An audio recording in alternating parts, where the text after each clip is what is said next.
¿Qué tal, amigos? Buenas tardes. Les habla aquí de nueva cuenta su amigo el Patriota con otro video. Aquí estamos en la frontera entre Ciudad Juárez y El Paso, Texas. Aquí a 30 o a 40 metros está el muro fronterizo, ese que se ve café con alambre de púa. El tema viene siendo una continuación del tema que toqué ayer, que es esclavitud moderna, que tiene que ver cómo se forza o se genera el desplazamiento por cuestión de armas. Ese fue el primer tema, o el primer capítulo, por así decirlo. Este segundo capítulo es cómo se genera desplazamiento forzado o migración forzada a través del que hay en varios países del mundo. Pero nos vamos a ocupar en esta ocasión de Cuba. Después hablaremos de Venezuela, después hablaremos de otros países. ¿Por qué Cuba? En los últimos meses, en los últimos años, he tenido la oportunidad de hacer amistad con bastantes cubanos, tanto hombres como mujeres, y amistad que tuvimos la oportunidad de charlar, de platicar del verdadero problema. Pero bueno, algo de qué preocuparse es los medios de comunicación. Como vivimos en la frontera, y aquí agarramos como 40 o 50 canales de televisión gratis, porque agarramos los canales de televisión, muchos en inglés y muchos en español americanos, y muchos en español obviamente mexicanos. Hay mucha televisión, muchos medios de comunicación, mucho radio, mucho de todo. Y a mí algo que me llama la atención es la hipocresía y la doble moral con que se manejan los americanos, los estadounidenses, hacia los cubanos. Me ha tocado ver que hablan pestes de los cubanos las televisoras americanas. Inclusive me tocó ver a una televisora hispana hablar tonterías, hacer unos comentarios fuera de serie, que decía que cómo era posible que llegara tanto cubano, por qué, que qué estaba pasando en Cuba, que se estaban muriendo de hambre o algo. Una ignorancia total. El cubano promedio, o la mayoría de los cubanos que yo conocí y que conozco aquí en Juárez, en Ciudad Juárez, Chihuahua, es gente muy trabajadora. Es gente que no llegó pidiendo nada regalado, No llegó pidiendo, es gente que llegó y dijo, oye, te barro el patio de tu casa, te ayudo a lavar los trastes, te ayudo a lavar la ropa, te ayudo a lo que sea, porque me quiero ganar la vida, quiero trabajo, no quiero que me des. Así se manejan ellos y se han manejado siempre que han estado aquí en México, y mucha gente aquí en México les reconoce eso, que son gente muy trabajadora, muy educada, con ganas de salir adelante, sobre todo muy respetuosos. Había un lugar aquí en una placita en Ciudad Juárez donde fui a comer en un par de ocasiones y me llamaba la atención la persona que me atendía. Y resultó que era una cubana, y al momento que yo platiqué con ella un par de minutos me dijo que era estudiante de medicina y estaba trabajando atendiendo la caja de una pequeña fonda de comida y echándole ganas a la vida. Y ahí aguantó como año y medio, casi 2 años, hasta que se le presentó la oportunidad de cruzar la frontera, hasta que recibió por fin el asilo. ¿Por qué platico todo esto? Porque me da coraje escuchar y seguir viendo en la televisión americana todo lo que dicen, como echándole al régimen, echándole a todo lo que está pasando en Cuba. Yo no conozco Cuba, pero ¿qué cree? Conozco muchos cubanos, y muchos cubanos que me platicaron su experiencia, que me platicaron parte de su vida, que tuvieron confianza de decir, oye, mira, nosotros creíamos también que nuestro gobierno era el que estaba mal.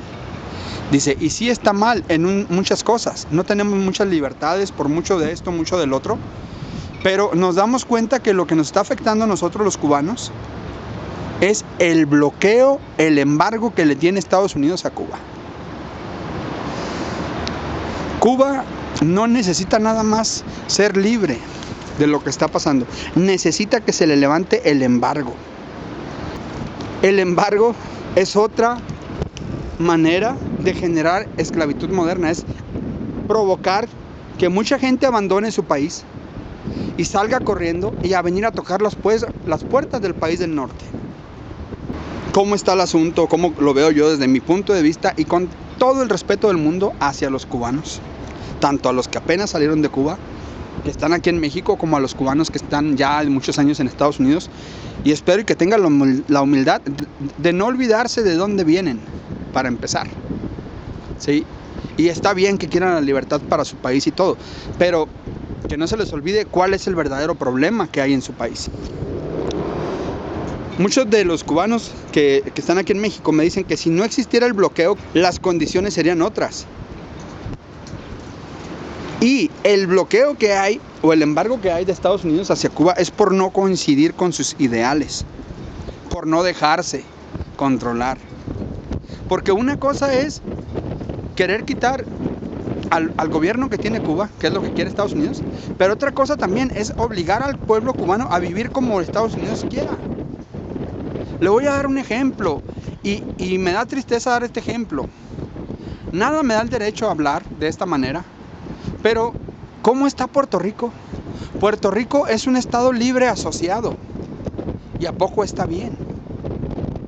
Por lo que yo tengo entendido y por los puertorriqueños que conozco, tampoco está bien, y tiene muchos años siendo el estado libre asociado.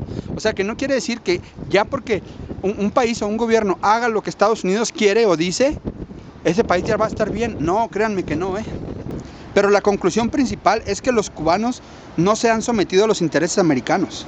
No lo han hecho, no han hecho lo que Estados Unidos quisiera hacer con ellos. Fidel Castro en su momento decretó la ley de reforma agraria en Cuba, en la que todas las propiedades agrícolas pasaban a ser de nuevo propiedad de los cubanos y dejaban de ser de empresarios estadounidenses. Y eso no les gustó nada al gobierno de Estados Unidos. Aunque la Corte Suprema de Estados Unidos dictaminó el 23 de marzo de 1964 en Nueva York que Cuba tenía derecho a nacionalizar sus propiedades, sus tierras, sus empresas, pues no lo aceptó Estados Unidos de todos modos, aunque una corte federal lo dictó y dijo que Cuba estaba en su derecho y que tenía razón. En ese mismo tiempo, Canadá y Gran Bretaña sí respetaron la decisión de Cuba y aceptaron las compensaciones que Cuba les dio. Y durante la crisis de Estados Unidos y la Unión de Repúblicas Socialistas Soviéticas, las medidas contra Cuba fueron subiendo de tono, y el 19 de octubre del año 1960 se prohibió la exportación total a Cuba de cualquier producto. Este embargo o bloqueo se recrudeció en la década de los 90, en 1992 para ser exactos, y después en 1996 el embargo se convirtió en ley, y a partir de ese momento no solo prohibió exportar a Cuba desde Estados Unidos, también anunció que cualquier país que hiciera negocios con Cuba no podía hacer negocios con Estados Unidos. O sea que le cerró las puertas a Cuba con muchas otras partes del mundo. Estados Unidos usó la bandera de siempre, la que siempre usa en todos lados y con la que ha saqueado a muchos países. Si no hay democracia en Cuba, ni derechos humanos, no tendrán nada. Si bien hay muchas cosas que cambiar en la forma en que Cuba es gobernado, estas medidas han generado pobreza y miseria en los cubanos, quienes se ven obligados a salir de su tierra. El embargo a Cuba ha sido condenado 23 veces en las Naciones Unidas, porque es un lastre para la economía cubana. ¿Y qué creen?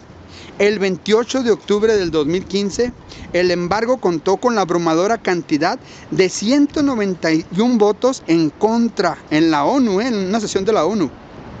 191 votos en contra y nada más 2 a favor. el de Estados Unidos e Israel.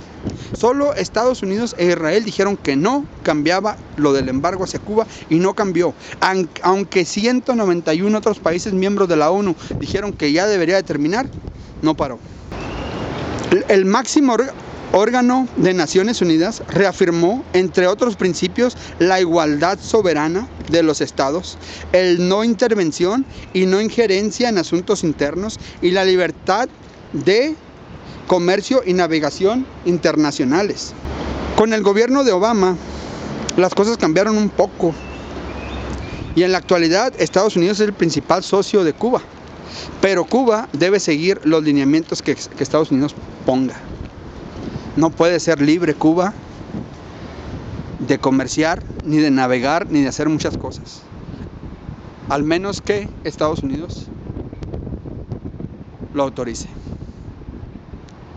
¿Qué tiene que ver todo esto con que estoy platicando? ¿De qué se trata este video?